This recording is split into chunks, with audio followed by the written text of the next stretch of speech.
Good afternoon, good evening to everyone joining me today. It's so very good to see you. And my name is Mark Dolfini of Strategic Boardroom. I am a strategist, and it's so very good to be here. Thank you for your patience. I was running just a couple minutes behind today, and I wanted to make sure I had a I had an issue with my slide, and it was bugging me, and I had to kind of obsess about it because I want to make sure you guys are getting the best presentation for me. So for those of you who have not, man, you guys are burning up the chat already. Good grief. It's good to see you all. Hello. I'm sorry. I didn't want to say it wrong. Carolina. Very good. Hello, Carolina. Briss. It's good to see you. Hello, Kay. Welcome. Marcus. Hello, Marcus Hess. Carolina. Good afternoon again. Dartasha. Nice to meet you. Hello, Walter. Hello, Edwald. Edwald. Very good. Stephanie, nice to meet you, and Alexander. Alexander, I feel like we were here yesterday, I believe, right? Hello, Robin. Oh yeah, Robin. Hello. It's good to see you both. Glad that you guys could be back here. Oh, that's me. All right. You don't care about my stuff. Let's see here. Take your time. Yeah, thank you. I mentioned I was going to be a few minutes. Carolina, you're from London and you're a student. Yeah. So I would ask if for you guys want to let me know where you're from and what line of work that you're in. So Carolina, good for you for being a student and injecting yourself into stuff like this. I will tell you, when I was a student at Purdue 1,000 years ago, and I really took my education very seriously. So if I if I learned or if I was exposed to a topic that I didn't know enough about, and I would set aside, and keep in mind, this is the days before Google, and like you're like, good God, how long ago was this? It really was. The internet was very much a new thing, but before Google came along, there was Yahoo search and things like that. But the looking for other information was still pretty tricky. But I would always make a note to the side to like, hey, I heard about this topic or this idea or this concept. I want to unpack it a little bit more. So good for you for doing that and expanding your education. You are currently unemployed, Marcus. Excellent.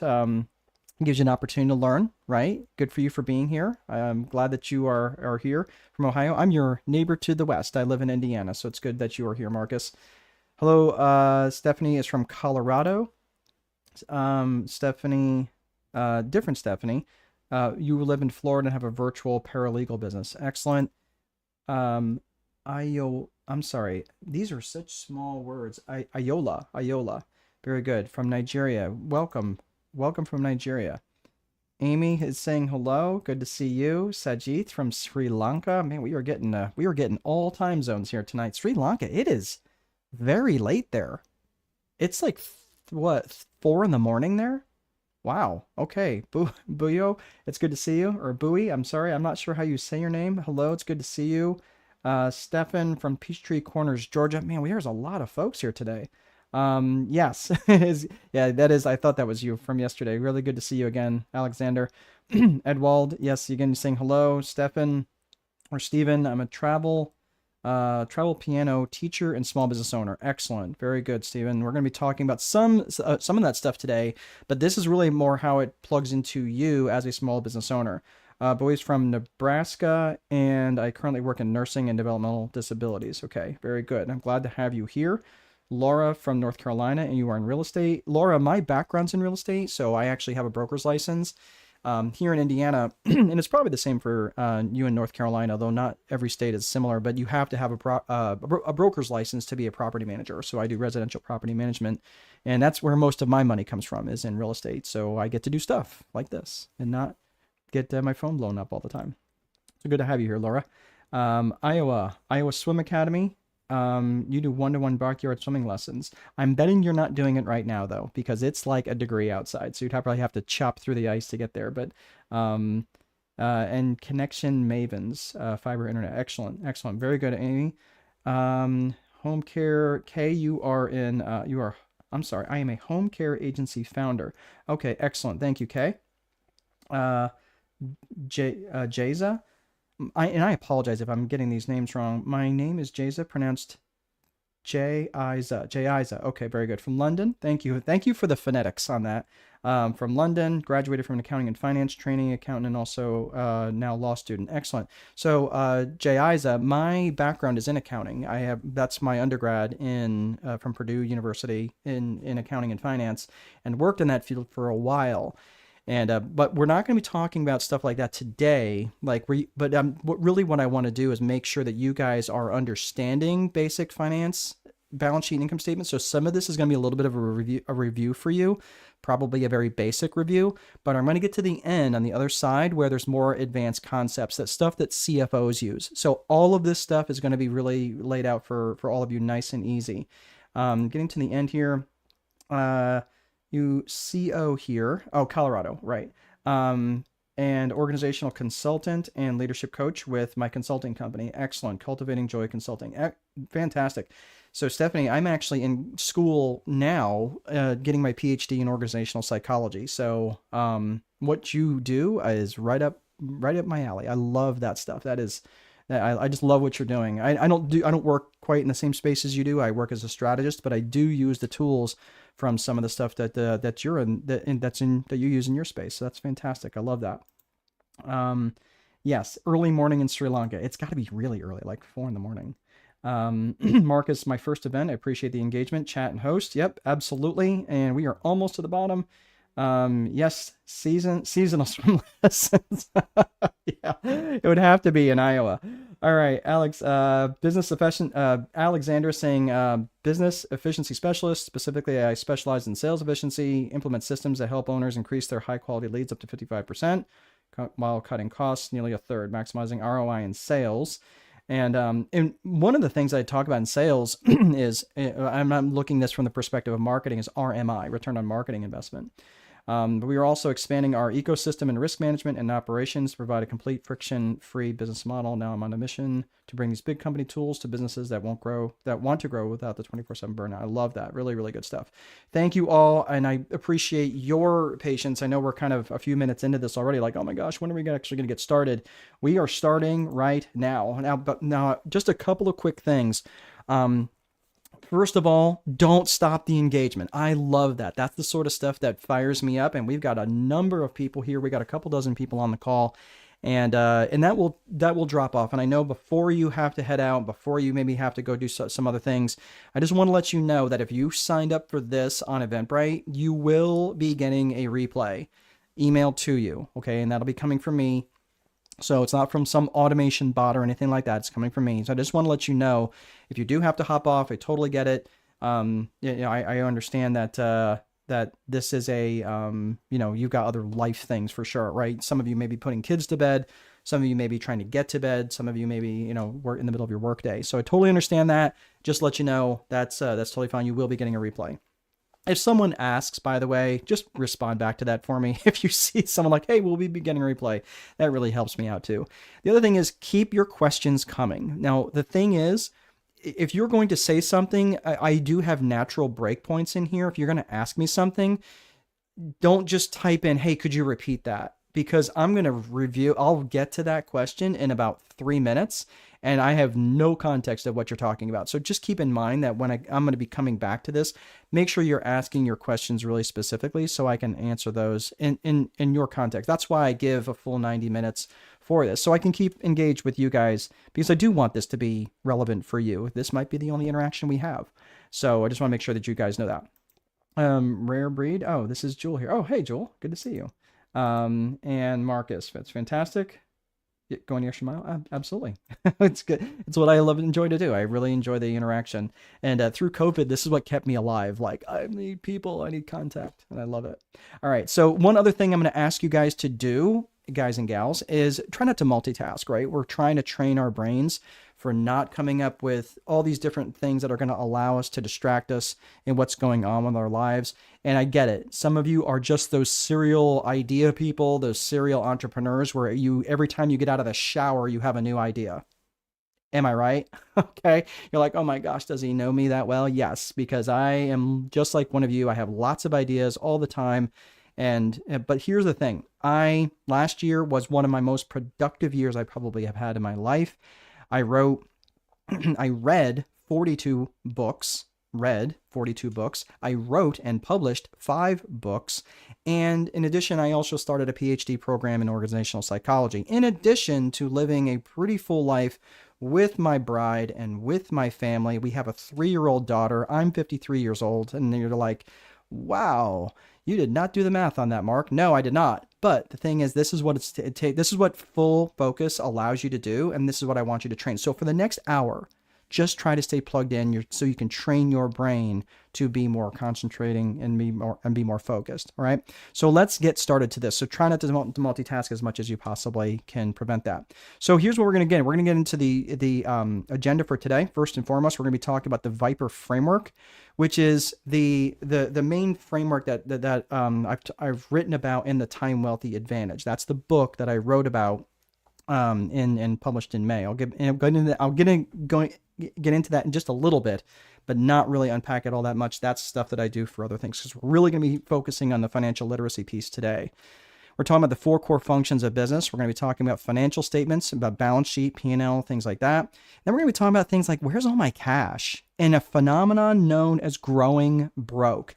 Yes, you can grow your business and you can be growing it right into driving it off a cliff. So that's what we're going to be talking about, is growing broke and how to prevent that, and then different resources that you guys can have. So if some of you are just starting out, I get it. Before I go on to that, some of you are just starting out and you might be thinking, okay, well, I want to scale, right? Or I want to get to the next level, or I just want to bring in more customers and learn how. And some of you may just want a day off once in a while. Some of you just might want to get paid once in a while rather than just pouring all of your money back into your business, right? Well, this is what we're going to be talking about today. So hang in there and we are going to get to that. Marcy is saying, hello, you're from Kenya. Very good. Glad you could join us, Marcy. Marcy, let us know what kind of business that you're in. And Andressa, hello everyone, I'm Andressa, financial representative at FHFG. I work with business owners who are great at what they do, but want more clarity around where their money actually goes. Excited to learn and connect today. Thanks, Coach, for hosting this section. Excellent. It is my true pleasure. So really quick, I'm actually going to do this now because I have quite a few people on the call, and I usually just going to call a quick audible. I know some of you are going to probably have to hop off, and only because I know some of you have messaged me already, which is totally fine. What I'm going to do, though, is I'm going to share this because sometimes you want to reach out to me afterwards. I do have a school community, which doesn't cost you anything to be part of just the community if that's what you're wanting. So I'm just going to put that up in the link now if you are wanting to join that. But again, try not to multitask. If you want to click it, say yes, click it, and then come back, but don't mess around on that. So I'm just going to put that in there now just because I don't want anybody, some of you I know you're going to have to hop off and do that, because there's quite a few people that are joining this, which is honestly, this is the highest attendance I've had on this one, I think, ever. So give yourselves a round of applause. Hey, it's good to have you all here. All right. So these are all my books. And the reason I'm demonstrating and showing you what all these books are is there's different some of these things around real estate. I know there's a couple of real estate folks on here. That one on the top left, that's called The Time Wealthy Investor. That was my first book. I'm really, really proud of that. That's actually out of print now. And all of the books down on the bottom that are laying on the table are the ones that are in print. In all styles and lengths. I'm not, putting this up there so you guys go buy them. That's not the point of this. But this book right here was my last main book, right? This is my main work here called The Time Wealthy Advantage. And that's the book that I published in May. And this is the reason I'm bringing this up is because it's very relevant to what we're going to be talking about today. And a lot of the stuff we're talking about today is actually in this book. So if you're looking for something a little bit more than what today is, go buy the book. Probably the best way is to go and buy it on Amazon if you want it. If you live outside the United States, if you live inside the United States, just go to my website, strategicboardroom.com, and you can get it there. But I am not here to sell that. I really am not. I just want to make sure that you knew, if you need the what's next, that could be part of it. All right, so let's get to the Viper framework. The Viper framework is where we're really going to get started here. So the Viper methodology is what I wrote about in the Time Wealthy Advantage, and this is a framework from top down on how to build a business. Now listen, for those of you who are not entrepreneurs or you're not business owners, I know some of you have mentioned that you work, like Andressa mentioned, You work at FHFG. Okay. Maybe that's not your business, but here, this doesn't relieve you of responsibility for doing this other stuff for yourself. So this will still be very relevant to you. So the Viper framework it's an acronym for vision, infrastructure, process, execution, and reporting. Vision, infrastructure, process, execution, and reporting. And it's a top-down, very strategic approach to managing your life and managing your business. It's about how you are taking leadership and taking agency of your own life. That sounds extremely sexy to me. I don't know about you, but that is the sort of stuff that really winds my clock, because me taking agency for me and the stuff that I want, that's what this is about. Okay, so does that sound good to you guys? Say, yes, I love taking agency of my own life. Let me know in the comments, because that's really important. It's important to me. So Marcy mentions that she's an entrepreneur, sells African attire here in Kenya. Glad to be here. It's a new business started in December last year, hoping it to grow. Excellent. And you understanding this side of the business, the financial piece of the business, is a key component. We're going to talk about that when we get to the 4 core functions of business. So hang in there for just a little bit. All right, so let's get to vision first and foremost. Vision has 2 components. Vision has 2 components. There is a personal vision, and then there's a business vision. Now, the personal vision piece, and you might be thinking, wait a minute, hold on. Isn't this about finances? Isn't this about business stuff? Yes. But what's the business supposed to do? The business exists to serve you, right? Andres is saying yes. Marcus is saying absolutely, right? These are important considerations, right? Like those are the sorts of things they're answering a previous question. But the business exists to serve you. So that's why I'm saying, from a personal vision perspective, I want you to think about this from, okay, cool. The personal vision really doesn't have anything to do with business whatsoever. It's going to ask you just a very general question of, where do you want to go? Where do you, Marcus, want to go in life? Marcy, where do you want to go in life? Andressa, where do you want to go in life? Right? And start thinking about it from that perspective. And it's like, if you woke up with, 30 million units of whatever in your bank account tomorrow, right? Or whatever's a lot of money in your currency. Obviously, you guys have seen, we have people literally all over the globe here, from Sri Lanka to South Africa, to the United States, to, the UK. There's people all over the world watching this, which is super, super humbling. But whatever's a lot of money for you, what would your day-to-day life look like if you woke up with that in your bank account tomorrow? Now, you're still not so much where you wouldn't have to be a good steward of your money, but enough to where you could say, hey, look, I don't necessarily have to get up and have my life defined by income generation anymore. Right? Have you ever been to a networking event where someone asks you, hey, so what is it you do? Right? Now, all of a sudden, my job description becomes a life description. Does that make sense? And I'm not about that. Like, people ask me what it is that I do. I'm like, well, that depends on the context. Because an hour ago, I was a T-Rex. Ask my 3-year-old daughter. I've learned the interesting thing about this, and I don't know about you guys, I'm in my 50s. But when I was a kid, there was like 4 main dinosaurs, right? There was like Brontosaurus, T-Rex, Triceratops, and Pterodactyl, right? Now there's like dozens and hundreds of them, like a Parasaurolophus. Parasaurolophus, are you kidding me? That's really a dinosaur? Yeah, it really is a dinosaur, a Parasaurolophus. Look it up. It's a dinosaur with a weird thing on the back of its head. I don't know. She knows how to say it though. She knows all these different things. But that to me is, I would love to identify with myself more as that. Like, I was literally a T-Rex for my 3-year-old daughter, an hour ago. Okay. But how would you define your life if it wasn't defined by income generation? Where do you want to go? Next, now the business vision. The business vision, it's not that the business vision is irrelevant. It just can't come first, right? Now it's going to ask you, how are you going to get there?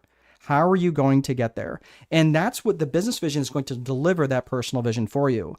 And here's the interesting thing, is the danger in creating a business vision without ever giving any thought to a personal vision is that you end up creating a life that exists to serve the business. And I'm just telling you, that's an empty well that never gets filled up. I have literally sat in seminars and and just all these different places and masterminds, sitting next to people that are making 6 and 7 figures per month net, and they were miserable in their life. So I'm just telling you, spend a little bit of time developing that personal vision. Here's just a couple things, and then I promise we're going to put the fries in the bag and move on from this. But the personal vision perspective, consider something like a 100th birthday speech. You're turning 100 years old, okay? and you're turning 100 years old. What would who would you want to be at your 100th birthday party? What would you say? Right? What would be what would be the message that you would want people to carry outside the room? And maybe 100 years, so some of you might be in your 20s, like, dude, literally I'm 20. Like, I can't think of me being 100. Okay. All right, fine. But think about the next milestone for you. Maybe that's when one of your children turns 10, or one of your children turns 18 and leaves high school, or maybe when you turn 30.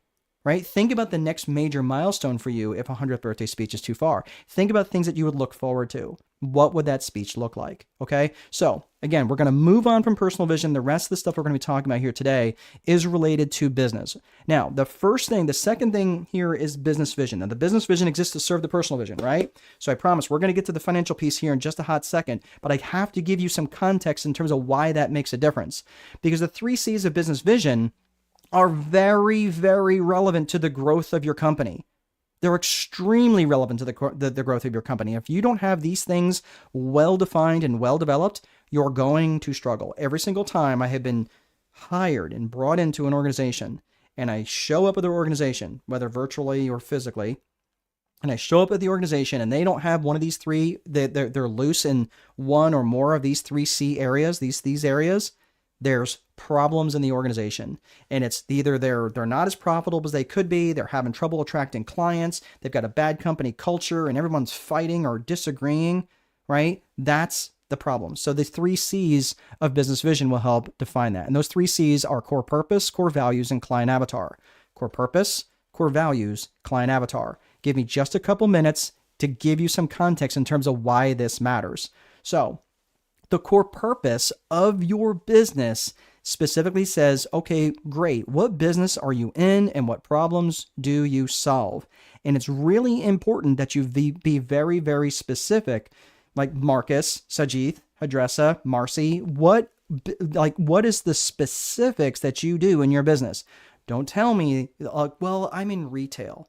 It tells me nothing, right? Specifically, what is it that you do and what problems do you specifically solve for your client avatar? We're going to get to client avatar here in a second. The more specific that you can be allows you to be much more specific in your marketing, allows you to be much more specific in your sales, and you start to occupy the mental real estate of the individuals who want to come to you. So if you're not clear in your core purpose, guess what? It doesn't magically get more clear when it leaves your mouth to their ears. If anything, it gets less clear. So you've got to be really, really, really clear about what do you do specifically and almost obnoxious about what you won't do. That makes sense? Okay. So core purpose is really, really important. So Sajith is inviting me to Sri Lanka. It's a wonderful place. I actually have heard it is a beautiful place to be. The closest I ever got in the Marine Corps was when I flew to Diego Garcia, which is a little dot in the Indian Ocean. But I do love that part of the world. Thank you for the invitation. Iola, core purpose, core values. Right. That's exactly right. So the next one, core purpose is specifically what business are you in and what problems do you specifically solve? Now let's talk about core values. Core values is what matters to you about this business and how would the world be worse off if you went out of business? This is important. And here's the interesting thing. I know people are like, well, isn't this a financial thing? Yes, but here's the problem, is that companies that do not define their core values generally have a weak company culture. And a company culture and a company brand are inextricably linked. You cannot get away from that. And if you want to have a profitable company, and if you ever want to sell a company, you are going to get much more for that company when you have a really solid company culture, because the company culture is also what's going to help develop your company brand. And your company brand is what is experienced by your customers, right? So I want you to take the time to define what those core values could be. And those core values come from you, right? So Andressa, Marcy, Marcus, there's Amy, Sajith, Stephanie, there's core values that matter to you. And you may have values. We all have values. We all have things that we value in our life. I value peanut M&Ms, but I'm not going to go to war over peanut M&Ms. But someone threatens my family, yeah, I'm going to war, right? Like that's a problem, because that is enough. It's such a value that I'm willing to get up off the couch to act on it. right? That's how you know something's a core value. And that is what should be what should help define your business. So what are some things that really matter to you so much that you're willing to act on them? It might be something that you experienced from a previous boss or manager. Like, man, they always lied to me. Or they were never in integrity. They said one thing and they did another. Or they had really poor character. They just were not a good person, right? Something along those lines, right? Or think about relationships in the past. That is what's going to help determine and define what your core values are. Bring those into your company and you will have a very solid company culture. And here's the danger. Before I wrap that up, your company culture will be defined. If you don't define it, it will be defined. And it's going to end up being defined by the strongest personality that's in the room. So you better always hope that you're the one that's always in the room or you never leave. And that's not a great place to be. All right. So so we talked about core purpose. We talked about core values. Now let's talk about your client avatar. Now this is really important because this is what's going to be driving the sales in your organization. Your sales are what's going to show up on your income statement in your financial statement. So we're going to be talking about that here in just a few minutes. But your client avatar is who specifically and ideally do you want to serve, and what are their geographics, their demographics, and their psychographics? It's really important that you be really specific about this.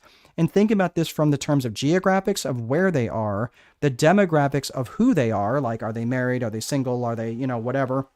Are they young? Are they old? Are they poor? Are they rich? Whatever, who they are. And then finally, psychographics is how they think and how they buy. That's going to be a main determinant for how effective your marketing dollars are. And that's going to be a real key thing that we're going to be talking about when we talk about percentage of sales method. Percentage of sales method is going to be really important when we bring that up in the financial, the financial statement on the income statement, or the financial the financial piece called on the income statement. So you'll see that here in just a little bit. So when you're defining your psychographics, I want you to think of ALEA, your attitudes, their lifestyles, their interests, and their aspirations and goals. That's a way you define someone's psychographics.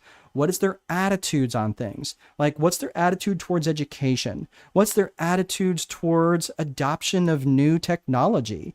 What's their do they read, right? What's their lifestyle like? Are they young and jet setting, or are they older and kind of homebodies? Or are they younger and kind of homebodies, right? I know plenty of people who are like, they're in their mid-20s and they think nothing more than just love putting on a pair of sweatpants and hanging out at home, right? Whatever their lifestyle is up to them. What interests do they have? Do they like American football or do they like World Cup? Either way, right? Do they like NASCAR or Formula One? Either way is really important for you to know this. And then what are their aspirations and their goals? If you know their goals, you're much more likely to be able to reach them. Does that make sense? And that's also going to be really indicative in terms of how efficient your marketing dollars are in tracking that in your financial statements. So these are all things that are really, really important. So these are the 3 C's of business vision: core purpose, core values, and client avatar. And that wraps up the vision piece.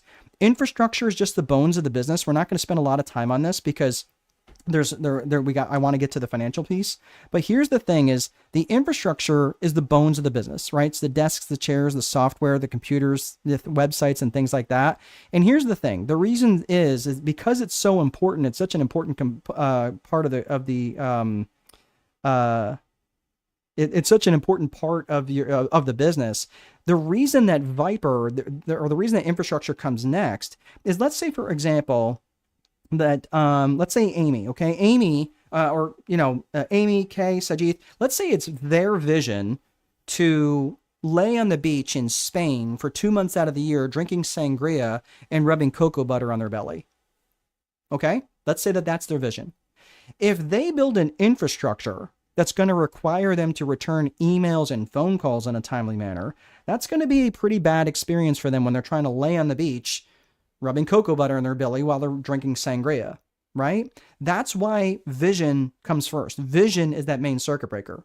First personal and then business, okay? So I want you to think of why infrastructure comes next. It is a very critical component, but I just want to make sure you understand why that comes next. So we talked infrastructure. Now we're going to talk about process.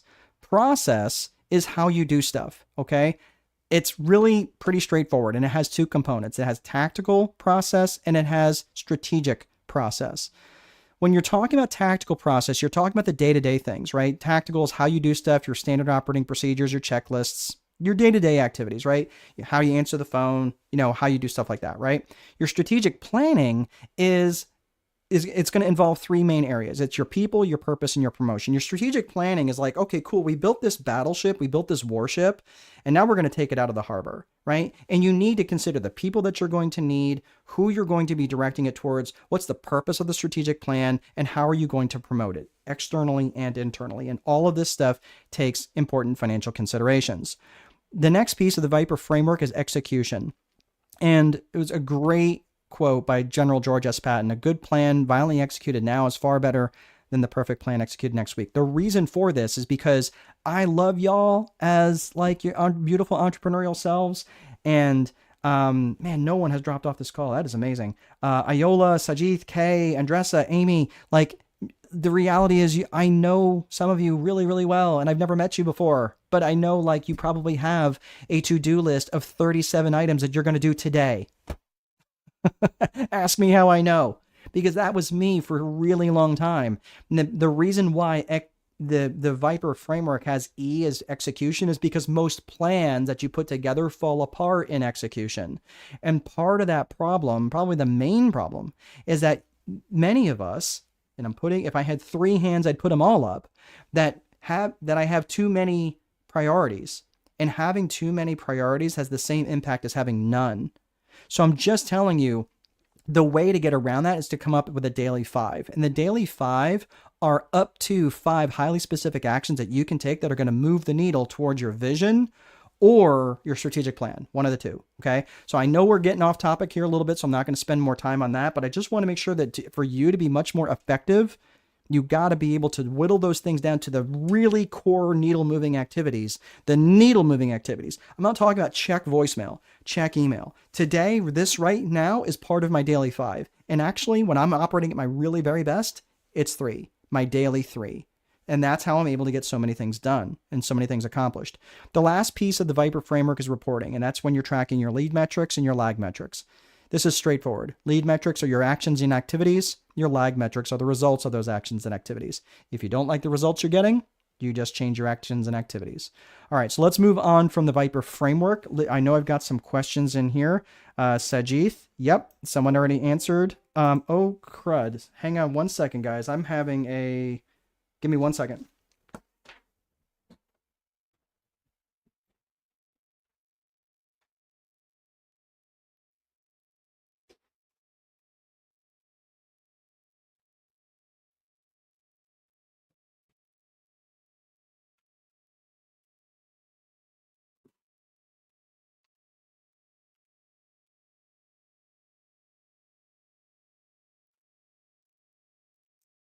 Okay, I am really sorry because I didn't realize that I had a circuit breaker blow, and that would have shut my computer off. Okay, sorry, I had to hop off there for a second.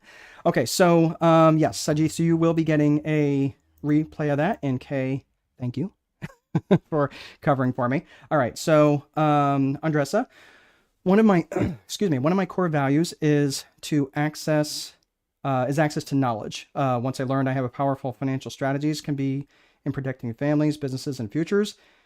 It felt unfair to keep that information to myself. Excellent. I believe people deserve clarity, not confusion, when it comes to their money. The way I help the world is by sharing what I know, educating others, and helping them to make confident decisions that reduce stress and create long-term stability, regardless of that, if that will land me business or not. That is fantastic, Andressa. And I love that that's part of a core value for you, because for me, education is the silver bullet. That's why I do these things. I don't charge money for them on purpose, because I want to get this information in the hands of as many people as possible. And here's the interesting thing, guys and gals. The market judges you by your samples. Think about that. The market judges you by what you give away for free. And if you kind of hold all that stuff close to the vest and you're like, well, you got to buy in order for you to know, sometimes it's just too much risk. So if you're like, yeah, but I don't want to give away my secret sauce, then come up with more recipes. I'm telling you, I held stuff way close to the vest for a really long time, and I really struggled in my sales. If you really want to I mean, do stuff like this, hold webinars, do stuff like this, and really get out there and demonstrate to people what it is that you know. And I promise you, when especially if you're trying to struggle and trying to grow your organization, I'm telling you, volume fixes a lot of things when it comes to lead generation. All right. So really good, Andressa. Thank you for sharing that with us. Let's see, Edwald, 3Cs, core value. Will some values be less valuable for profits? Will you stick to personal values to pivot to make business sustainable? Only with cash flow income stream, the business survives. Yes. So the answer is yes. And the reason why, let me leave that up because that's a really, really good question. There will be things that I will do that aren't as valuable as if I was doing something else. But here's the problem. If you go against your core values, you're going to wind up with a job or a business that you hate. And that's not sustainable.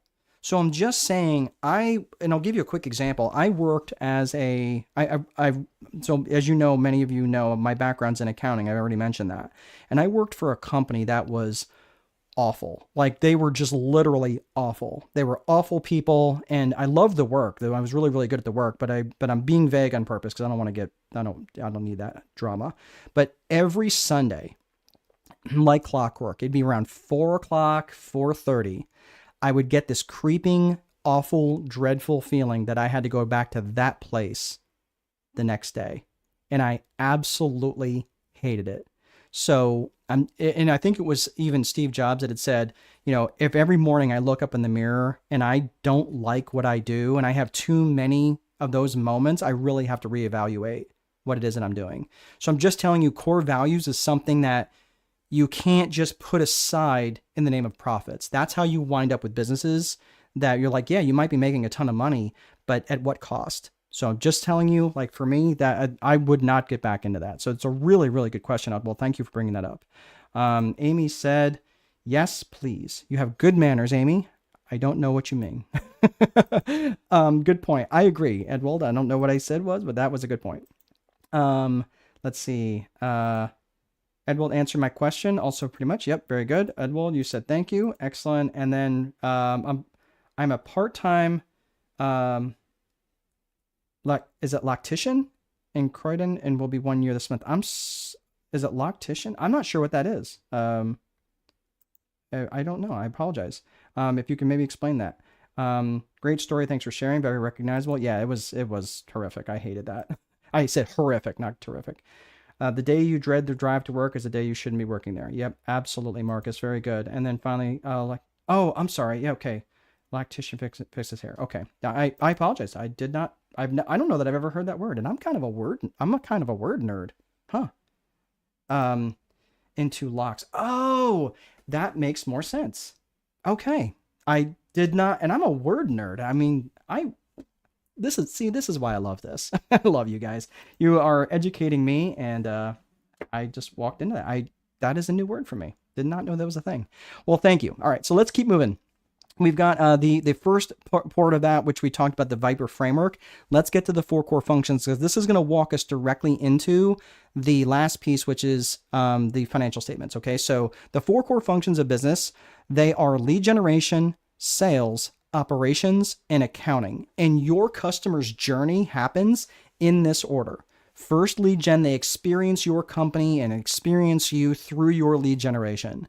Then it's not like a hard stop. It actually kind of evolves into the sales conversation. Yeah, sure, there's definitely a threshold, but it should be one natural thing, symbiotic relationship from one to the next. So the sales conversation, if the lead generation conversation opens the loop and opens the question for them, the sales conversation closes that loop, and it allows for fulfillment and the operational function to take over. And then finally is the accounting function, right? So let's walk through these just real quick. The lead generation function, everything needs to support your lead generation function, because the reality is this: you can have the best, most efficient business. You can be a paragon of virtue. Your sales technique's so dialed in that you can sell ice to Eskimos and voting booths to Castro, and you can still starve. And that is really, really important to remember because yes, you may be making money hand over fist, but if that money is not supporting your lead generation function and coming back in, you will starve. Okay. So the reality is you can never, ever, ever, ever take your foot off the gas when it comes to your lead generation function. You just can't. Don't get lazy on that because the minute you do is the minute you get caught flat footed and your business is at risk. When you get to the sales function, this continues the conversation that's started by the lead generation function. So again, it understands that effective selling is about finding solutions, not punching birthday cake into people's mouth, right? Like it's like, it's birthday cake. You're like, yeah, but it's birthday cake. Like that's not nice, right? Like holding people's heads underwater until they say yes is not a great way to sell. So I want you to understand that the sales conversation is just about finding solutions for whatever it is that they have, and that aligns with your what? It should align with your core purpose. Should align with your core purpose. And that is where you're coming up with those offers. So the operations function, if you're going to get stuck, generally you're going to get stuck in the operational function. And it's generally, if you're a roofer, you get stuck putting on roofs. If you're a plumber, you get stuck doing the plumbing. If you're a website person, you get stuck doing the websites, right? Whatever it is. Okay. Generally, that's where people get stuck. If you're going to ignore something, you're going to ignore the accounting. And that's just the reality. And I have said these words. Well, I've got more money in my bank account this month than last month. I must be doing okay. And I'm just telling you that I've said those words and I have a degree in accounting. But I'm telling you, I'm the least qualified person to do it because I know I will not do my own accounting. So I just want you to think of why this is so important, because the accounting function is what collects the money. I don't know about you, but that sounds pretty good to me. The accounting function pays the bills. And I don't know about you, but I'm not about getting collection calls all the time. So that's good for me. It tracks and measures everything that happened. Like, how efficient are my marketing dollars going out? Am I getting more money? And do I have more financial freedom? That sounds important to me. It also forecasts, budgets, and plans for what will happen next. And that's something that we're not going to get into too much today. That's probably something I'm probably going to prepare for an advanced class at some point. But that's where you have pro forma balance sheets and pro forma income statements and things like that. So for those of you maybe putting together business plans, that's really important. So think about that. Just one thing real quick. Are all these four functions, remember, the customer's journey happens through your company in this order. Are all these the same skill set? No, they're not the same skill set, not even close. Like maybe the accounting and lead generation function, they do have some similarities in the fact they track certain metrics. And the lead generation and the sales function, they do operate well with one another. And the sales and the operations, they have to communicate, right? So they know what was promised and what needs to be delivered. And the operations function, they have to communicate with all of them so they know, like, hey, what's the product, what's the service, and this is what to bill, right? But they're not all the same skill set, not even close. And this is why when you have solopreneurs trying to do it all, they have nothing left in the tank to do all four of these functions. That's why many solopreneurs struggle. And especially and one of the easiest ones to outsource is probably the accounting function, because there's so many people that can do this and it's not that expensive. I mean, for a few $100s, you can get someone to do your bookkeeping for you. Okay. So let's look at this. Before we go on to that, I've seen there's some other questions. No sound. Check it. Well, I got a lot of people still here. So Sajith, are you good to go? Because I'm seeing people here that are still here. I'm assuming they would have left if there was no sound. I was just commenting, yes, please, about your comment that Amy might want to be drinking sangria. Okay. Yes, Amy may want to be drinking sangria on the beach for 2 months out of the year in Spain, right? Rubbing cocoa butter on her belly. So yes, Amy, that is very good. Marcus is saying I have sound. Sound is fine on my end. Okay, very good. All right. Sorry if you're having difficulties there. Thank you guys. All right, perfect. All right, so let us move on to the actual financial statements. So it was important for me, and I appreciate you guys hanging in there. I know I had to take a little bit of a time to get here, but I'm a strategist. I have to give context from a top-down perspective so you understand why the financial statements are really, really important. So what we're going to be looking at specifically, now there's multiple types of financial statements. We're going to do the basics right now. First and foremost, we're going to talk about the balance sheet, and we're going to be talking about the income statement. The income statement or the P&L. Now, let me just tell you this. The income statement, the P&L, or the profit and loss. Has anybody ever heard of those financial statements? And you may be wondering what the difference is between an income statement, a P&L, or a profit and loss.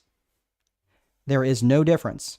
The only difference is semantics. The only difference is we people in the accounting world tend to call like I'm an accounting purist, if you will. The income statement is more of an accounting term, but that's generally what I hear, what I hear CPAs use or other people, but I'm just saying P&L, profit and loss, income statement, they are all the same thing. All right. So I'm getting lots of yeses. So excellent. Thank you guys. So yes. Okay, perfect. Thank you. Thank you all very much. All right. So this is if that's making sense for you. So here's what we're going to do. We're going to go through each one of these sections here in terms of balance sheet and income statement and or P&L, whatever you want to call it. And we're going to get into a little bit of granular details on some of this. So strap in, take a deep breath. You can learn this. And here's what I'm going to tell you. Who out there, and just go ahead and write in the comments, who are my numbers people? You just can say either I'm a numbers person, I dig numbers, or I am not a numbers person, I'm allergic to them, right? Just go ahead. Like, I'm numbers person, not numbers person. Go ahead and put that in the comments, because here's the interesting thing. Regardless of whether you consider yourself, Amy is saying, okay, so you're saying me. Is that me as a numbers person? Numbers? Okay, perfect. Thank you, Stephanie. Stephanie's saying she is a numbers person. Say numbers person. Amy's saying, yes, I am. Okay. I'm assuming you're a numbers person. Excellent. Ayola, numbers person. All right. We got a lot. Not a numbers person. All right, Yvette, you're okay. You're like, listen, Yvette, I'm going to single you out for just a second. Thank you for being honest. And here's the thing. If you're not a numbers person, I'm with Steven. Haha. Steven's saying he's getting there. Okay. Listen, I consider myself weak with business accounts. All right, listen, here's the thing. Accounting isn't about numbers. Accounting is about rules. If you can play solitaire, if you can play Candyland, if you can play checkers, you understand enough to understand this. All this does is there's numbers that signify what has gone on. That's it. And this is going to be really easy for you. And I'm just going to show you what the rules are. Does that make sense for you? So I want you to set this aside and oh my gosh, but I failed my math classes and everything else. Okay, here you want to know something? I'm going to tell you something. I know I'm going to probably go a little long here. Here's the thing. In my high school, I graduated almost dead last in my class. Literally, I tell people that I was in the top 98% of my class, which if you do the math, it's the bottom 2%. But I was in the top 98% of my class because I literally failed everything with the exception of 2 classes that I had to pass plus PE, gym.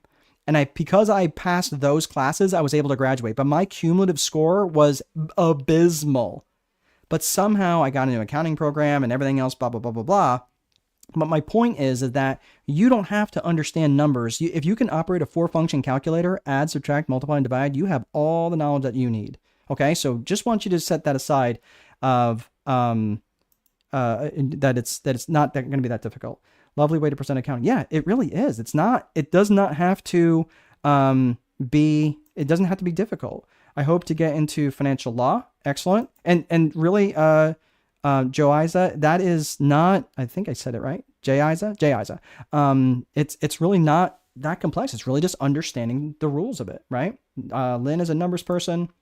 Marcy is not a numbers person. That's okay. We're going to hold your hand. Not in a weird way. We'll be socially distanced. All right. Maya, I'm going to call you Maya. Okay. Moyo, very good. Numbers person. Excellent. So this is what I want you to do. We're going to get into the balance sheet right now. Now, when you're looking at a balance sheet, I want you to think of this. A balance sheet is a snapshot in one moment in time for an organization. It also could be for you, but we're going to talk about this just to keep it nice and easy. We're going to be talking about an organization. Okay. A balance sheet measures three things.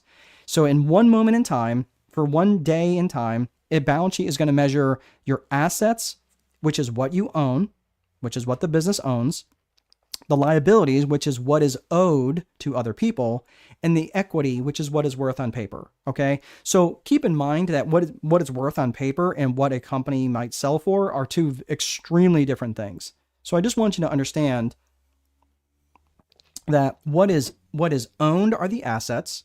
What is owed to other people are the liabilities, and the equity, which is the difference between the two. If you were to sell all the liabilities you sell all the assets, pay off all the liabilities, what is left would be the equity. Okay.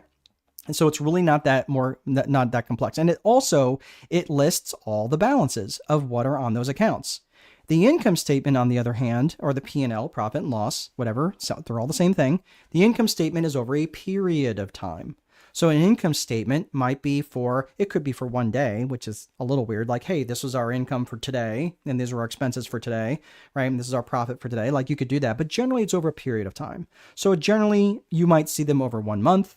You could see them over 1 quarter. You could see them for 71 days if you want to run it that way, which is weird, but you can run it for any period of time you want. Okay. So understand that these capture also three things, and they are your revenues and sales, your expenses, which is the payments that you make. Okay. So that you're making payments, right? So if you might owe $50,000 in liabilities, but you're only paying out $500 a month, the expense would be $500. Okay. And then last, the revenues minus expenses is your net income. I'm going to go over all of this. So here we go. Strap in. This is not going to be difficult. I'm going to put myself down here at the bottom. So I'll get my shiny dome out of the way. This right here is a sample balance sheet. This is very, very simple. And we're going to walk through this line by line. Okay. You guys ready? This is the meat and potatoes of today's presentation. So at the very top, you're going to see the assets. In the middle section, you see the liabilities. Again, what the company owns, the assets. What the company owes out to others are the liabilities. And whatever's left over is the equity. Assets minus liabilities equals equity. So let's look at the top section, which are the assets. Okay, so you see the top. Okay, we're going to go to the top, which are the assets. So the assets are listed in order of liquidity. All right, so what does that mean? It means like, what is the most easily convertible to cash? Well, the cash in a checking account is probably the most readily convertible to cash that there is, right? So you're maybe thinking, okay, this is $10,350. Now, let me just make a quick point here, because I know I got people all over our great earth on this call. What I'm showing you is what follows GAAP, generally accepted accounting principles. These are universal. So even though these numbers are in dollars, they are universal. So just understand that what I'm showing you follows GAAP, generally accepted accounting principles. So you will see this pretty universally. And the way these are listed, is in order of liquidity, from most liquid to least liquid. So let's look at the top number there. That's $10,350, which is what is in your checking account as of one moment in time. So let's say that at the end of December, here we are in January, at the end of December, on 12/31, you had $10,350 in cash. The accounts receivable is what is owed to you because you're selling on credit, right? So you have customers that have not paid their bill yet, and that they owe you collectively $101,275. You have vehicles which you own, okay? Again, I know this is a little basic, but hang in there for me, okay? Some of you might be thinking this is super basic. Some of you might be saying, I've never seen this before in my life, but hang in there. So the vehicle that you purchased maybe several years ago is a Ford van, and that's going to go on at what's called book value. So that's basically what is purchased for. I know that accumulated depreciation is not on here. That would be the amount that the vehicle gets depreciated over the course of its life. So just keep in mind, I'm trying to keep this simple. So just understand that that's what I'm showing you here. Real estate, let's say that you own a warehouse, and that warehouse you purchased for $275,500. Now, the total assets all added together would be $417,095. All right, so that's that. Now, that all by the way, I excerpted this from the book that you'll see it on page 265 on the Time Wealthy Advantage if any of you have the book. But let's look at the liabilities. So we've got the total assets. Now look at the total liabilities. The total liabilities have our credit card balance. Again, these are from short-term assets all the way to longer term. Short-term liabilities all the way to longer term liabilities. So let's look at your credit card balance. Your credit card balance, say you owe Chase or whoever, whatever bank you may owe credit card debt to, $34,760. You owe your vendors $37,500. And these are people that maybe, or companies that you basically borrowed from, maybe to buy materials, raw materials from them. And you owe them. You owe them maybe for advertising or whatever. That's accounts payable. Okay, so remember, accounts receivable is what you own. Accounts payable is what you owe to others. And that's the balance. So you owe total amount, $37,500. You owe Wells Fargo for your van of $11,570, and you owe Citibank for the real estate mortgage of $105,350. And those are your total liabilities added up to $189,180.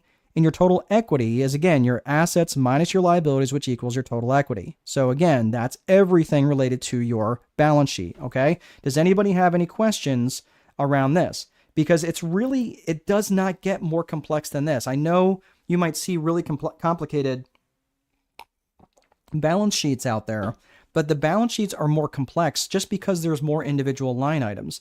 But the premise really doesn't change much. There are more complicated things, like if you're looking at publicly traded companies, do they get more complicated? Yeah, they've got a lot more things to report, but the basic premise is still there. So I just want you to understand that this is a very typical format that you're going to see for any company. All right, so not seeing any questions, we're going to move on. So let's press on to the income statement. Remember, the income statement, the balance sheet's for one moment in time, let's say December 31st, okay? Now, let's look at the income statement, which is over a period of time. That could be from December 1st to December 31st. That was over that month, right? Or it could be for the entire year, from January 1st, 2025 to December 31st, 2025. That could be for the entire year, all right? So let's look at your income statement, which again encompasses your revenues, your expenses, and your net income. So I'm going to get myself out of the way here so you guys can see this. So this is your income statement, or P&L, profit and loss, same thing. So at the very top, you're going to see your revenues. The middle section is your expenses, and the very bottom is your net income. Your sales minus your total expenses is your net income. So let's pretend that this is a monthly. We're going to pretend this is a monthly income statement. So December 1st to December 31st. Let's look at the top section, which is your revenues. So you're going to see product sales of $75,000. You have service sales of $39,000 for total sales of $114,000. You might be thinking, well, why are you breaking out your product sales from your service sales? It is important to break these out. And the reason why is because you may have different segments of your sales which are inherently more profitable. So you're going to want, like, for example, you may say, well, I know my product sales have significantly more margin, meaning I make more money and I get to keep more money by selling more products. So maybe I want to beef up my product sales. So that would be good for me to know that 65.8% of my product sales, or my total sales, are product. I'm sorry, let me say that. Let me slow down. It would be good for me to know that 65.8% of my total sales are from products, from the sales of products. That way I can manage those numbers a little bit better, right? So this will make sense here when we come back to managing based on a percentage of sales method. Percentage of sales method. That's what CFOs get paid big money to analyze, and that's what I'm going to be showing you here in about 10 minutes. So hang in there. So when you're looking at this, let me get myself back down in the corner here. When you're looking at this, the total amount of the sales here is 100% of 114,000. Service sales is 34.2% of 114,000, and product sales is 65.8% of 114,000. So that's important. We'll come back to that in a minute. In the middle and bottom sections here, you have your expenses and your net income. So your expenses, your raw materials, and this is the raw materials just could be, things that you buy. It could be, maybe you make things out of copper, maybe you make things out of material, whatever. That could be the raw materials that you spent in the month of December. So you sent out $34,000 in the month of December paying for raw materials. That's it. It's really not that's the amount you spent. So if you've got insurance expense of $5,150, that's just you paying for your expenses during that month. That's it. It's just how this is you paying your bills. You paid out interest of $2,450. You paid out commissions to your salespeople of $9,750. And then you've got wage expense, which is $44,970. And most often, your biggest expense, it's going to be pretty rare that the biggest expense on your income statement is not wages. It is almost always certainly wages and salaries, which is the biggest expense for most companies. So this is very, very common. So again, you'll also see the percentages off to the right there. We're going to come back to that in just a second. So I just want you to understand why that's important to manage. So the total expenses is $96,320 and your net income is $17,680. So that's the amount of money that you made in profit for the month of December. Okay. Any questions on the income statement? All right. So we've got a question. Stephanie is asking overhead costs liabilities. Can you be more specific with your question, Stephanie? So you're saying are overhead costs liabilities? I think that may be what you're asking. So let me, if that is what you're asking, overhead might be things like rent. Overhead might be things like utilities. Those sorts of things that you might be liable for them. You are responsible to pay them, but they don't generally hit an income statement. Or I'm sorry, they don't generally hit a balance sheet. They hit an income statement. They are an expense. So in other words, the landlord comes by and says, hey, you owe me $5,000 for rent on your building today or for this month. Cool. I'm going to pay you $5,000, Mr. Landlord. That will show up as an expense on your income statement. It doesn't really hit your balance sheet because it's not really a true liability. All right. So I think that is maybe what you're asking. You're saying, okay. Okay. All right. Perfect. So when you're looking at overhead, especially if you're looking at overhead, now again, technically there's a lot of stuff on here that is overhead, right? Raw materials, part of overhead. But if you're looking at specifically like overhead for, like it just depends on what you're categorizing as overhead. You can categorize a lot of things as overhead. So if you're looking at like operational stuff versus overhead, I don't want to muddy the waters with that. Let's just keep it nice and simple. But if you're looking at true overhead for the like you might have operational expenses and you might have overhead expenses. Those could be two different classifications. So good question. All right. So let's get to asking the main question. Why does this matter? Why should I care? What does this have to do with the price of green beans? All right. Well, this does matter because like I said before, and when we're going to the financial statements, this is why you need to know the financial piece of this, because it collects the money, pays the bills. It allows you to be more strategic in making decisions. So you're not driving a speedboat in the fog. So this is where the rubber really meets the road. And this is where I want you to think about this when you might be thinking, holy crap, where is all my cash? Because I used to have a business that was growing like crazy, but I'd turn around and go, oh my gosh, where's all my cash going? I was making more money when it was just me. I was making more money and keeping more money when it was just me. Now I've got all these employees and everything else. And man, all of a sudden, all my cash is gone because I was growing. Now, it's not necessarily a bad thing, but what was happening was I was growing broke. Now I'm going to demonstrate what that looks like. So when you're growth planning, you cannot be strategic if you don't know your numbers. If you don't know your financial numbers, it's impossible for you to be strategic because it's a really important component to growing. So this is again how you grow broke. So there's 3 key metrics I want you to stay plugged into. Number 1 is a profit margin percentage. Number 2 is a cash balance history. And number 3 is cash as a percentage of sales. We're going to start first and foremost by profit margin percentage. This is critical. This is really, really important to track your profit margin percentage, not just, oh, cool, I made money. And I'm going to show you why here in just a second. So when you're looking at your income statement, right? Remember, I'm gonna get myself out of the way here so you can see this. But if you're looking at this on the right-hand side, and I know some of you are on your phone, so you may have to go back and look at this when you're on a computer. But when you're looking at this number, I'm going to circle that column on the right-hand side. And what you're seeing here, and it's a little difficult to see, especially because I can see what the phone view looks like right now. But what I'm circling right now is the percentage of sales on the right-hand column. So what that means is every number on the income statement is divided by the total number of sales, the total amount of sales. So I took product sales divided by total sales. That's 65.8%. I took raw materials divided by total sales. That's 29.8%. I took insurance expense divided by total sales. You get the picture, right? Why is that important? Look, I'm gonna explain this.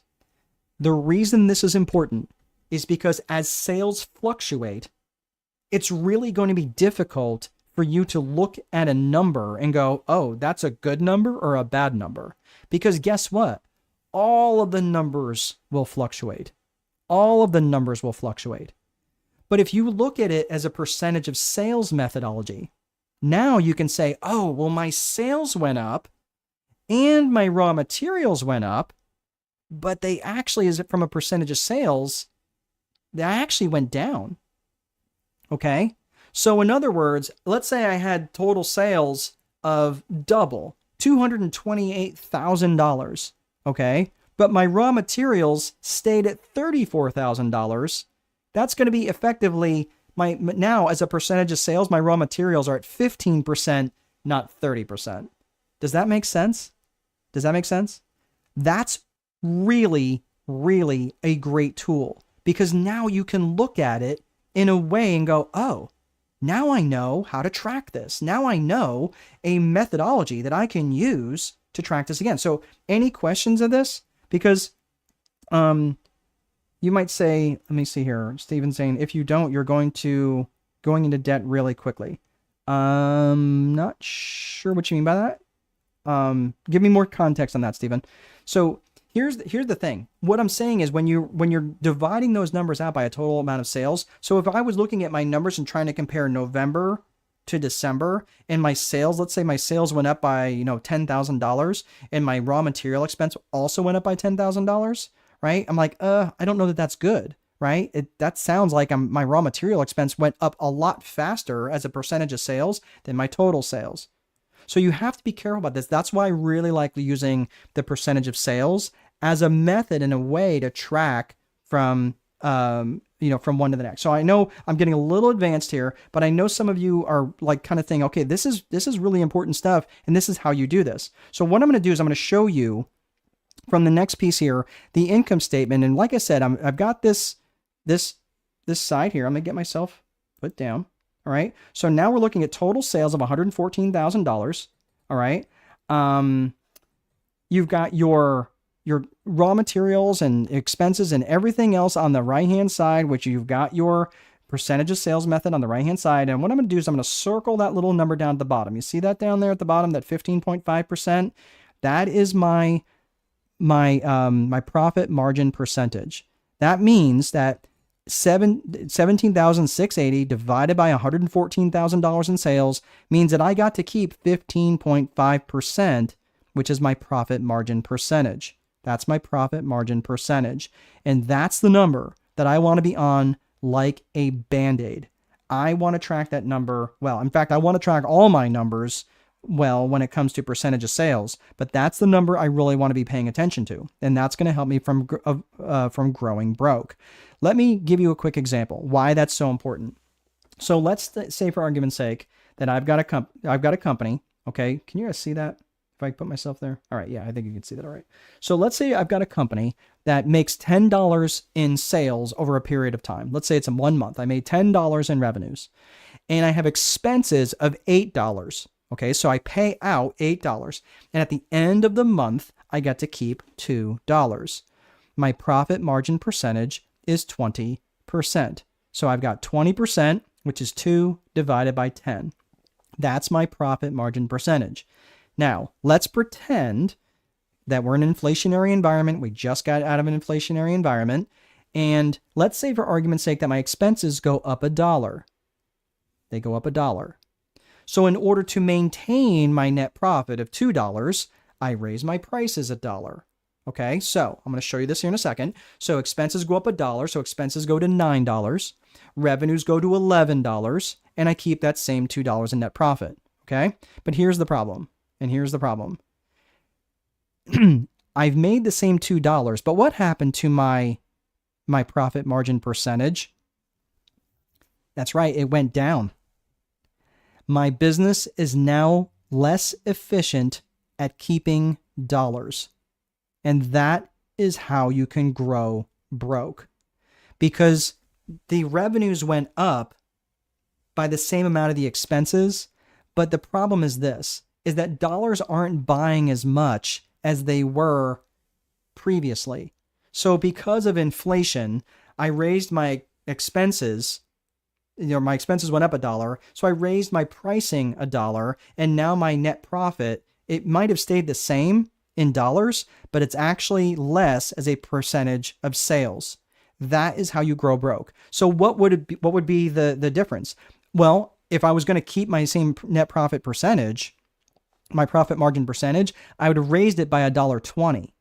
So now I would have $11.20 minus $9 would be $2.20, which now I'm back to 20% in net profit margin. Now, this is why what I just described to you is why companies have the biggest gains in periods of inflation, because especially stock market gains, they tend to do pretty well in periods of inflation because they can raise pricing. And guess what? Is anybody paying less than what they were paying for things prior to COVID?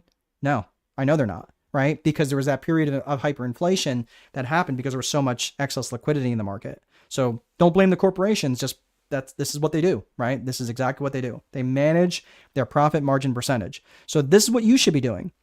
So if expenses are going up, this is what you need to be paying attention to. Say, okay, if I'm going to be going up and I want to maintain my profit margin percentage, I want to make sure that my company isn't growing broke. So I want to charge enough money to make sure I'm staying as efficient at keeping dollars. All right. Let's see. I've got a couple of people asking some questions here. Someone's saying if you don't, okay, you're going to get, sorry, I wasn't sure here. No questions. Okay, Alexander, you're good. Solopreneur here. I don't have a ton of loans or capital, largely self-funding to my business. Revenue is the lifeblood for me. Listen, lead generation and revenue is the lifeblood for any company. You are so true, Stephen. That is absolutely important. Amy, really appreciate this percentage of sales column and methodology. I'm telling you, I live and die by that. Anytime I'm looking at a company's financial statements, that's one of the main things that I look at. Amy, this is fantastic info and critically important. Excellent. It's my pleasure. Truly my pleasure. All right, let's keep moving. So we've got we got the last little piece here of the agenda, and I just want to make sure that we've got these two more functions that I want to give to you, and then I'm going to give you some more resources. When you're looking at profit margin percentage, that's what we talked about. And I will also talk about cash balance history and cash as a percentage of sales. So the cash balance history is not complex. It's literally tracking my cash balance. Where am I getting my cash balance history from? I'm getting my cash balance history from my balance sheet, right? So literally all I'm doing is I'm literally at the end of each month, I'm keeping it on a separate spreadsheet to know like, oh, my cash is going up. Why am I so obsessed about my cash balance going up? Most companies, especially most small companies, always struggle to have enough cash. It's just the way it is. And it doesn't need to be that way. For me, I am obsessed about making sure that my cash balance is always higher from one month to the next. Even if it means I delay paying bills, I will do that.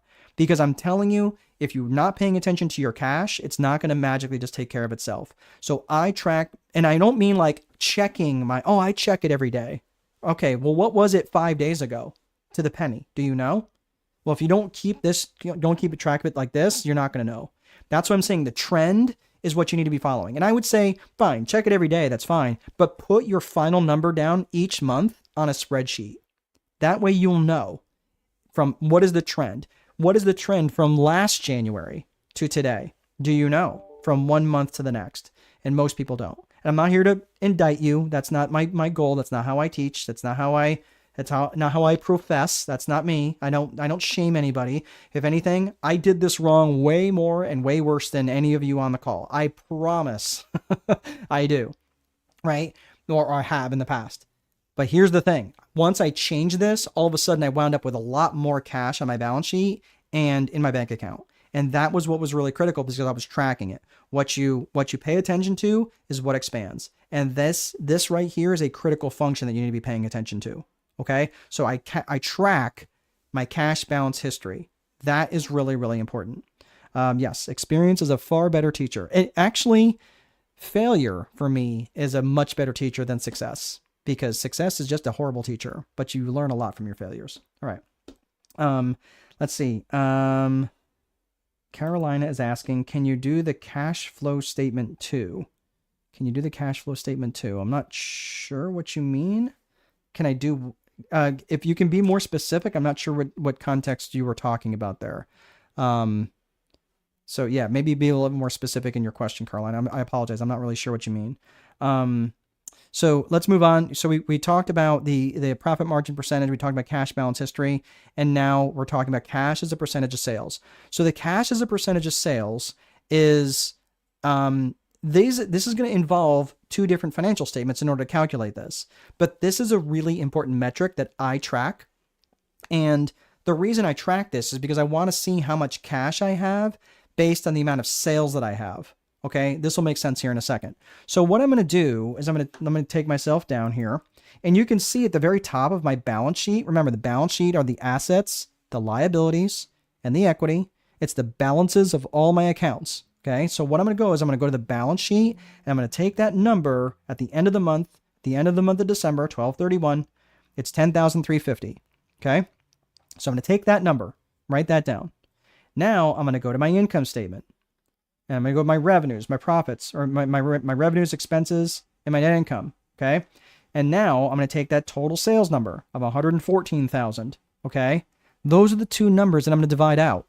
And that's it. So when I'm looking at my cash as a percentage of sales, I'm going to divide the 10,000 by the 114,000. So $10,000 in cash divided by 114,000 in my monthly sales. So that means I only have 8.7% of my sales is in cash. Like that's the only amount of cash that I'm holding. I don't know what kind of business you're in, but man, that seems really low, right? Like that would be worrisome for me. For me, I like having multiples of that. I like having like 300 and 400%, because if my revenues went to zero next month, I would still have enough cash to carry me and pay and cover some of my expenses. So this seems really low. So what I would do is I would track that trend. So what I'm doing is I'd create a little spreadsheet again. Let me get myself down at the bottom so you can see it. But what I'd be doing is in January, my cash as a percentage of sales, 10,000 divided by 114,000 in sales, is 8.7%. But look, you see the number going up, 9.2% in February, 11.3% in January, 11.3% in March. So the reason why that is so important is because I know my cash balance is going up, right? Because it's going up every month. I know it's going up, but keep in mind there's two numbers there. So that this percentage of sales method could be going up because my sales are declining, right? Or because my cash is going up. So you have to take it you have to take it in context. But this is the sort of stuff that I track, right? So listen, at the end of the day, if you guys have questions, go ahead and start typing your questions in, and I will stick around for a few minutes. But if you cannot be strategic if you don't know your numbers, and not knowing your numbers is a great way to grow broke. So just some success strategies here. I just want you to understand you got to know your numbers. There's just no way around that. And you got to be able to track your numbers. So this is where you have to have some discernment. I'm going to share a funny story with you guys as you guys are typing in your questions, but I know some of you have heard me tell this story before, but this is a photo of a guy who thought it was a good idea to rob banks in the greater Pittsburgh area. He and his partner in crime, and back in the mid-90s, they were robbing banks without any attempt to disguise themselves. And they had covered their faces with, of all things, lemon juice. And they were totally convinced that covering themselves in lemon juice would make them invisible to the bank cameras. I am not making this up. So much so, like they were shocked but that this happened. So these two researchers by the name of Dunning and Kruger, they said, we've got to research this, like, because there's no way that this is true. Well, it was absolutely true. And what you'll notice, and let me get myself off the screen here. What you'll notice here is there's a graph, and this is generally how false confidence plays a role for many of us, especially for business owners. And this is very, very true, especially ones who might be struggling. Well, all of us start here at the bottom, right? We have very low competence, meaning we don't know very much. We also have very low confidence, right? We haven't really started on anything. But generally when most people start, right? So you got competence on the bottom x-axis and confidence on the y-axis. But so generally when people start out, they're like, oh, this is going to be so easy. It can't be that hard. So their confidence goes really high, really fast. Okay, but even though they don't know very much, they're very confident in what they're doing. And because they get overly confident, they get to what's called the peak of Mount Stupid, okay, known affectionately. And then they start realizing they don't know what they don't know. They start realizing that this is going to be harder than they thought, and they come crashing down, realizing they don't know what they don't know, until they get down in the valley of despair, okay? But if they keep at it, and they keep building on their knowledge, and they start building more and more competence. They start up the slope of enlightenment until they finally reach the plateau of sustainability at the top. Okay, this is really, really important to have a support system, and that is why, again, I had mentioned earlier, if you guys are interested, you guys can join. Does not cost a thing. You guys can join the school community that I have, and ask questions, stay in touch, and just eventually there will be a charge for it, but right now I don't have any plans to I want to keep the community nice and free for people who just kind of want to be in the same atmosphere. And when you're ready, if you're looking for something more, we can always talk about that. All right. So we've got some questions. Let's see here. Can you do the cash flow statement too? Okay. And you said go over it. Okay. Go over the cash flow statement. So I'm going to be sending this out as a replay. I'm not really sure specifically what you're looking for, and that is buried back in a number of slides. So what I would suggest is when you get this on replay, the income statement is going to have, right? Remember, it's got revenues, expenses, and net profit at the bottom, and it covers over a period of time. So the revenues are what you sell during that period of time. Could be for 1 month, 1 year, whatever, right? 1 quarter. That's generally your revenues, and it's over that period of time. Your expenses are all the things that you pay out during that period of time.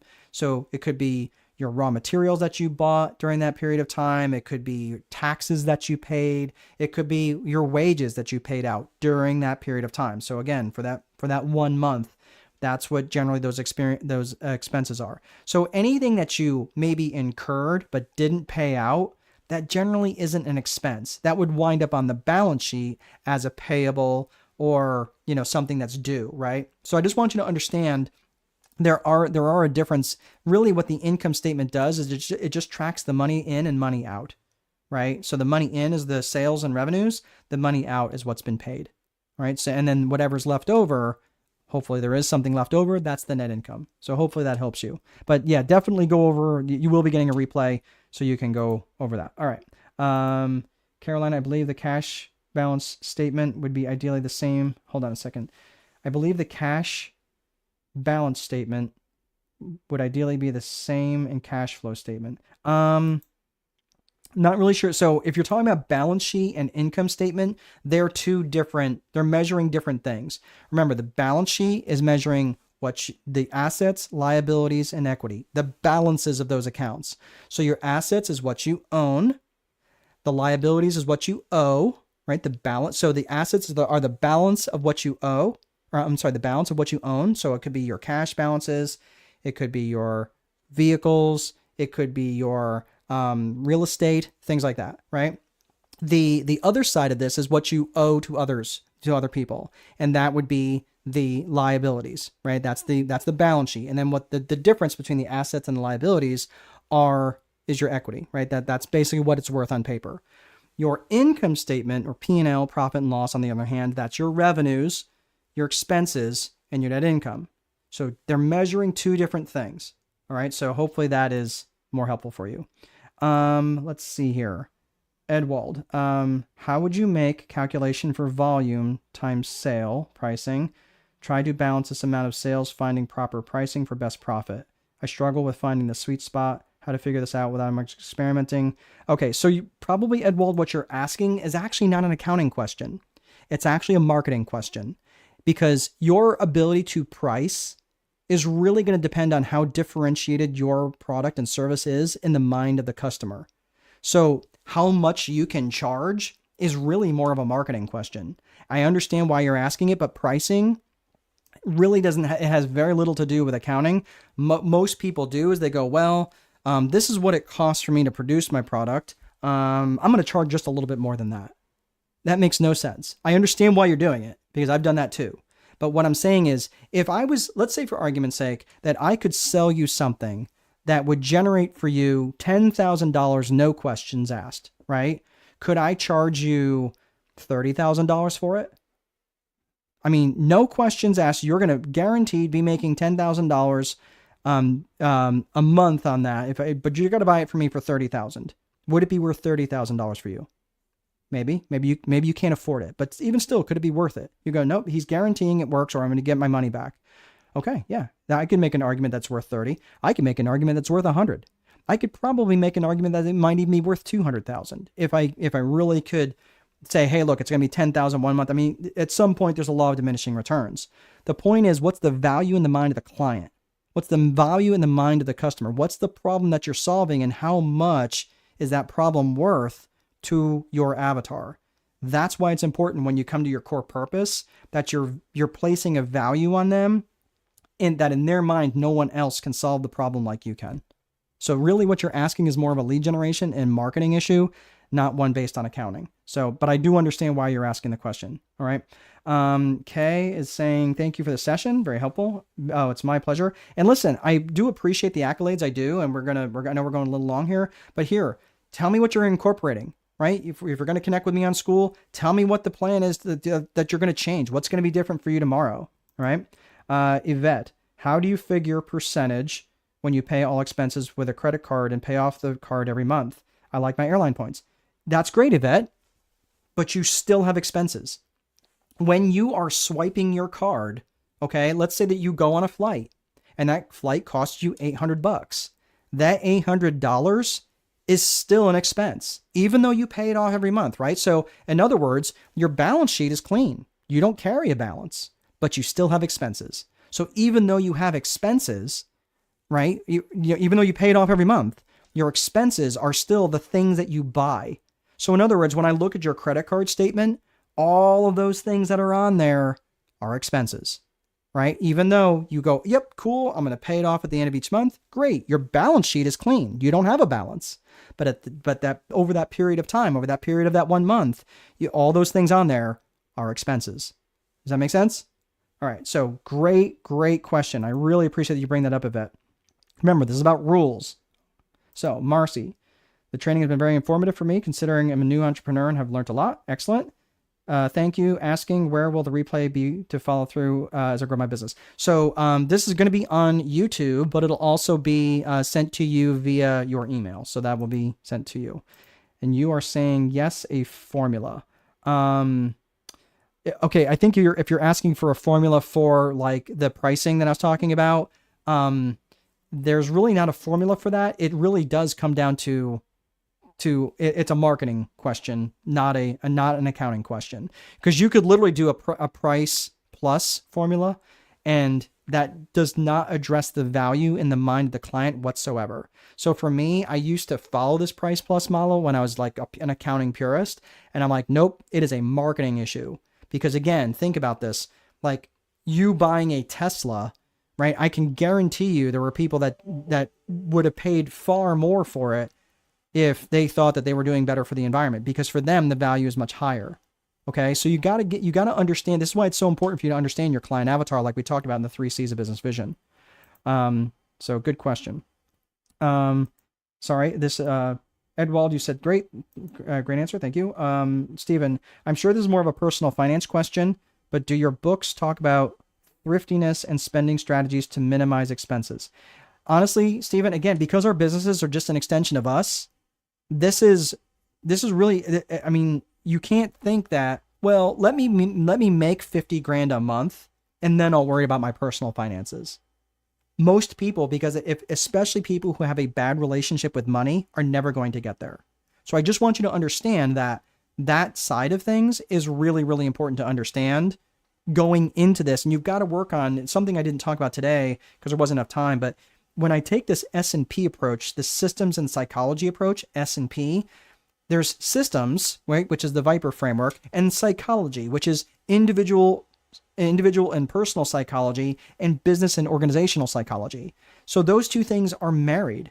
So if you're bringing to your business this horrific relationship with money, and you're not thrifty, and you just, you spend all sorts of money all the time, that's going to impact your business in a very meaningful way. So I just want you to understand that yeah, you're right. It is a kind of a personal finance question, but it's also very related to business, very much so for solopreneurs. Okay.